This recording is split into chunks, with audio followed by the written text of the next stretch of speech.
Welcome back to the Malaysia Money Matters show. It's the 7th of November 25. Good to be here. Today, we've got a fast, curated deep dive for you. We're looking at the critical local corporate, economic, and, well, global stuff that's really impacting your decisions right now. Exactly. Our mission is simple. Get past the headlines.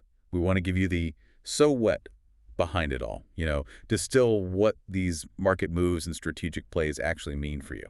Okay, let's unpack this. Starting domestically, on the corporate side, seems like there's some heavy investment going into future growth. Definitely. First up, financial tech. AEON Credit is injecting RM125 million into AEON Bank. Right. And this isn't just topping up funds. It's about strengthening the capital base for that digital bank. It gives them the runway they need to really compete. It's a crowded space now, digital banking in Malaysia. It really is. Okay, shifting gears a bit to property. Axis REIT is making its third major acquisition this year. Yeah, a big one. An RM800 million industrial property up in Penang from Anju Steel. And the key part for investors? Well, the really solid part is they've immediately secured a fixed 8-year leaseback. That means guaranteed income, long-term, stable, predictable. It's a fantastic piece of yield security in these times. Predictability is good. And speaking of funding big projects, NCT Group just launched its first Sukuk Wakalah program, aiming for RM1 billion. That's right. Think of it as a flexible, Shariah-compliant way to raise money. Maybank's already taken the first RM390 million chunk. And that cash is earmarked for? Specifically for their big industrial park developments. Gives them funding flexibility. Got it. Okay, let's look at earnings. Kind of a mixed bag this quarter, it seems. Bit of a tale of two sectors, yeah. On the plus side, you have Pendamaster Core. They logged a pretty strong 45.3% rise in Q3 profit. Nice jump. And they're expecting even stronger growth in 2026. They're seeing new purchase orders coming in, specifically in logic and power semiconductors. So that indicates the local tech cycle might be, really picking up steam again. Okay, so that's the positive. Now the contrast. The sharp contrast is Heineken Malaysia. Their Q3 profit barely moved. Flat. Uh-oh. And they've flagged a serious concern. That new 10% excise duty hike, which just kicked in November 1st. They're worried it'll dampen consumer sentiment for legitimate products and, maybe worse, potentially fuel the black market for alcohol. Right, that's a direct policy risk hitting a major brand. Something to watch. Definitely.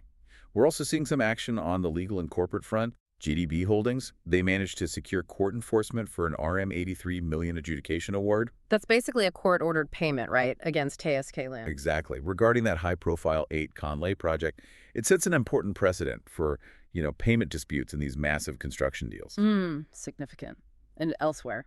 Well, K&M Group shareholders finally gave the green light to sell its German unit, Borsig. That's a big 270 million dig in a deal. It's the final hurdle cleared to really strengthen their balance sheet. Good news for them, but not so good for Pertama Digital. No, that's a worrying one. They're facing a trading suspension on November 14th. Why? They failed to submit their required regularization plan. That's the roadmap needed for companies in financial trouble, isn't it? Precisely. So failing to submit puts them at real risk of being delisted altogether. That definitely impacts market confidence. Okay, let's shift over to the economic and policy side. Bank Negara. They held the overnight policy rate, the OPR, steady at 2.75% in their final meeting for 2025. And the outlook? Any cuts coming soon? The consensus among economists is pretty clear. Don't hold your breath. They're forecasting no rate cut until at least mid-2026. Domestic demand seems surprisingly firm, despite, all the global uncertainty. Interesting. Now here's something that caught my eye. State-level cooperation on water. Yes, Gamuda signed a pact to sell excess treated water from a plant they're planning in Perak over to Penang. And this isn't just a standard utility deal, is it? No, it's being explicitly called out as breaking a decade-long interstate water supply impasse. So it carries quite a bit of economic and, frankly, political weight. A big step. Meanwhile, it looks like government oversight is getting tighter. The Public Accounts Committee, the PPC. Yeah, they're calling in 3 ministries: Health, Defense, and Home Affairs, plus the company Spanco. This is about the government vehicle fleet concession probe. Correct. It follows the Auditor General, highlighting some serious weaknesses, including a failure to impose penalties of over RM54 million for late vehicle deliveries. Yeah. It's about contract enforcement, really. Serious stuff. And sticking with vehicles, the government's looking at car prices. They are. They're studying ways to try and mitigate potential price increases when the current excise duty exemption for locally assembled vehicles ends. Because there are warnings prices could jump quite a bit. Yeah, warnings of anywhere from 10% to potentially 30% hikes. That would be a huge shock to consumers, so they're clearly trying to figure out how to soften that blow. Right, makes sense. Let's quickly look internationally. Some major tech shakeups, Apple and Google. A massive one.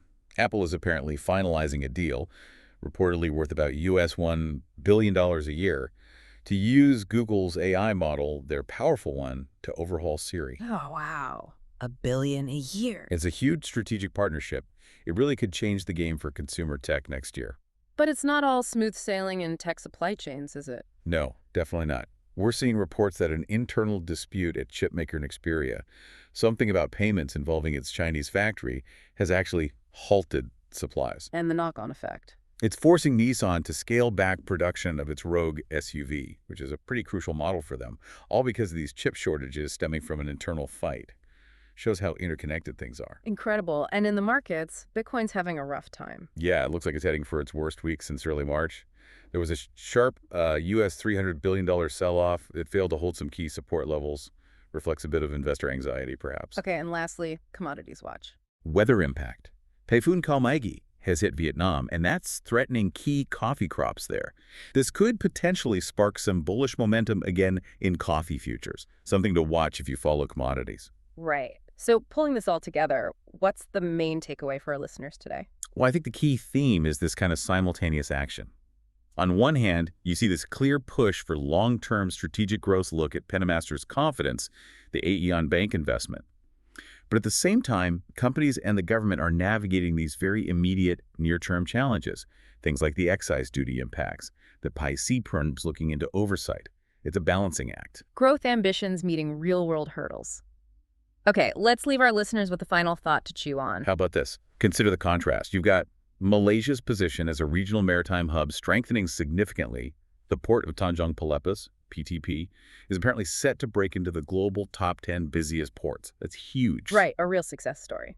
But contrast that directly with these ongoing domestic challenges around government contract oversight, the very things highlighted by that PAC-E probe into Spanco and the ministries. Global strength versus domestic governance questions.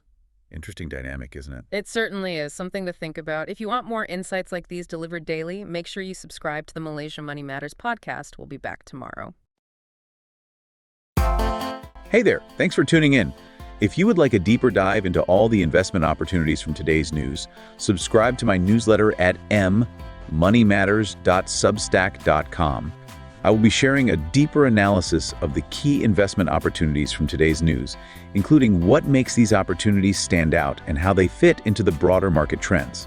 By subscribing to the Malaysia Money Matters newsletter, you will also get exclusive insights on my watch list and portfolio and fundamental reports on Malaysian listed companies.